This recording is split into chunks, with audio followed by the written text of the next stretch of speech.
enw i Owain Enoch a fi'n gweithio i Cyngor Sir Gar.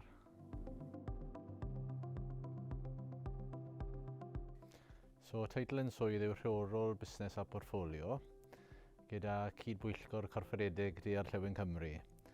So, mae hwnna'n eitha llawn ceg, fi'n gwybod, ond mae'r cydbwyllgor corfforedig, mae'n gorff eitha newydd, ond beth yw rili yw rhyw fath o corff rhanbarthol ar gyfer Orllewin Cymru. So, ers spel mae disgwyliad i Owain Llywodraeth leol i ni weithio ar lefel rhanbarthol, a mae hwn wedi ffurfio rhywbeth fwy statudol. So, i fi'n gweithio fel cydlynu ar draws y rhanbarth, so cydlynu rhwng Cyngor Sir Abertawe, Sir Gar, Sir Benfro a Castell Nedd Talbot. Mae'n gefndir i yn Llywodraeth leol yn cyffredinol, so fi wedi bod gyda Cyngor Sir Gar am nifer o flynyddoedd, cofio am top yn ben. Yn gefndir yw cynllunio strategol, a mae hwn yn rhoi cyfle felly i fi i bwrw ymlaen ar garfa na. Fi wastad wedi bod â diddordeb yn polisi cyhoeddus, y Llywodraeth leol a gwleidyddiaeth really, yn gyffredinol. A mae'r swydd hwn yn rhoi cyfle i fi'n credu defnyddio'r sgiliau fi wedi meithrin ar profiad syfu, ond falle i hangu tyma bach ar lefel rhanbarthol. Fi'n credu o ran gweithio i'r cyngor hyblygrwydd, so o ran yr ochr bersonol sy'n dod yn fwy bwysig wrth i chi dod yn falle henach, y teulu ifanc, so hyblygrwydd a cefnogaeth o ran yr ochr na o bethau. Ond yn broffesiynol, sialens newydd, ond wedig bod y mudiad yma yn rhywbeth eitha newydd, y cyfle i falle i ddylanwadu ar meysydd polisi, megis cynllunio, trafnidiaeth, a pethau eitha diddorol sy'n dod yn fwy amlwg fel egni. Ni'n gwybod y sialens hynny o ran egni cynaladwy a pethau fel yna. So mae hwnna'n maes sy'n rili cymryd off ar hyn o bryd, so i ddeall mwy a dysgu mwy am hwnna, dylanwadu, mae'n rhywbeth fi'n mwynhau'n fawr iawn.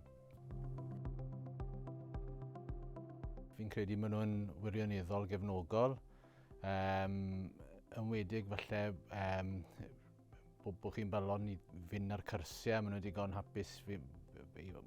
Does dim disgwyliad i chi wneud ond os mae awydd yna, mae cyfleoedd yna, so mae ydych chi'r pethau fwy meddal neu fel i ddefnyddio technoleg gwybodaeth, so ni'n dod yn fwy wrth gwrs iwsod pethau rhithiol fel Teams ac yn y blaen, sgiliau cyflwyno, ond hefyd sgiliau neu cyrsiau sy'n meithrin'r sector yn gyffredinol, so pethau fel cyrsiau arbenigol neu ar fesul testun, bydden nhw'n gefnogi hwnna.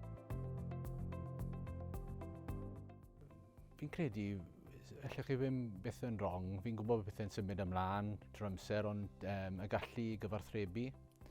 Mae hwnna'n rhywbeth feddal, fi'n gwybod, ond fwy nawr, hyd yn oed os ych chi'n meithrin ar sgiliau technoleg gwybodaeth a sgiliau arbenigedd, mae dal eisiau fod yn gallu cyfarthrebu a byddwn ni'n meithrin pethau fel cyflwyniadau ac yn y blaen. So sgiliau cyfarthrebu, darllen a falle cymryd diddordeb yn testunau cyffredinol, dilyn y newyddion, yn wedig o ran falle y cyd-destun wleidyddol. Ond bydden ni'n gweud y meithrin y sgiliau meddal na, mae hynna'n rhywbeth allai symud o un swyddi i'r llall, really. Dim i becso, really. Fi'n credu falle mynd rhieni ni neu falle y meddwl y dyddiau o'ch chi'n dechrau gweithio yn 21 a cwpla yn 50, mae hynna wedi cwpla fi'n credu. Byddai'n beth positif neu negatif, fi'n credu byddwn ni'n gweithio am llawer lawn o fynyddoedd a mae digon o gyfleoedd i newid trywydd, hyd yn oed o fewn yr un mudiad fel ni, mae'n fudiad mor mawr i newid eich ffordd cwpl o weithiau siwr o fod, ond ddim i becso gormod am hynna, i wneud rhywbeth chi'n mwynhau wrth gwrs, ond dim i becso gormod fel fi'n gweud, fi'n credu bod y dealltwriaeth yna nawr bod y bywyd gweithle wedi newid yn gyfan gwbl, a mae hwnna wedi newid o ran lleoliad hefyd, so mae'r gweithio gytre neu gweithio wrth y swyddfa yn meddwl mae mwy o hyblygrwydd a mwy o opsiynau ar gael, so dim i fynd yn rhy becso gormod am reid gormod o benderfyniadau'n gynnar i fod yn eitha hyblyg. Rhywbeth eitha draddodiadol, ffurflen gais, a wedyn cyflwyniad. So mae hwnna'n rhywbeth falle ar y lefel o swyddi fi, mae'n rhywbeth eitha amlwg dda ni'n meddwl o fewn awdurdod, sef y broses. Felly am swyddi uchelach lan, mae rhyw broses wahanol le mae dyn nhw rhyw fath o ganolfannau ac yn y blaen.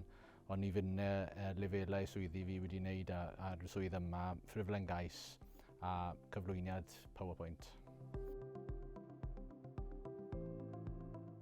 Fel fi'n deall, mae dyn nhw apprenticeships, a pethau ar gyfer graddedigion hefyd. So fi'n credu bod nhw'n wirioneddol agored i denu pobl ifanc.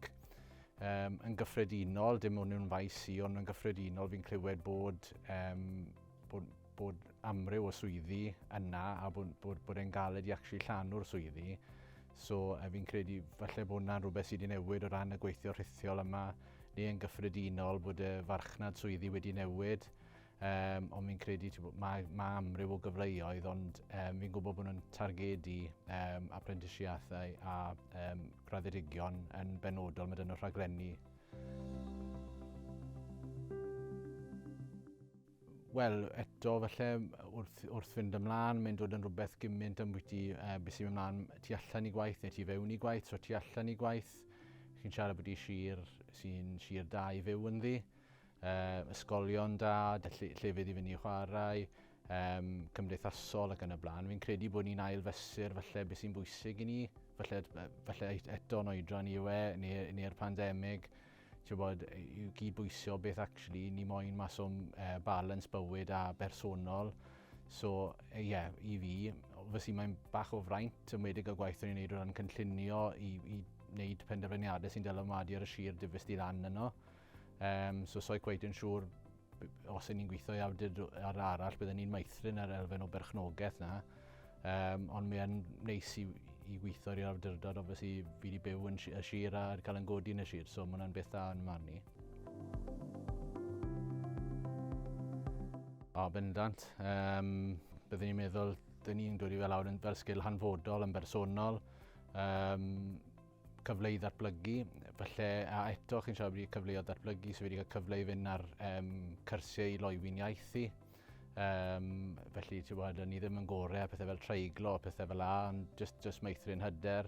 Eto mae technoleg mas na i helpu dy hwnna nawr. Ond byddwn ni'n gweud bod y sgil iaith, mae'n cael ei weld fel sgil, na gyd allai i weid.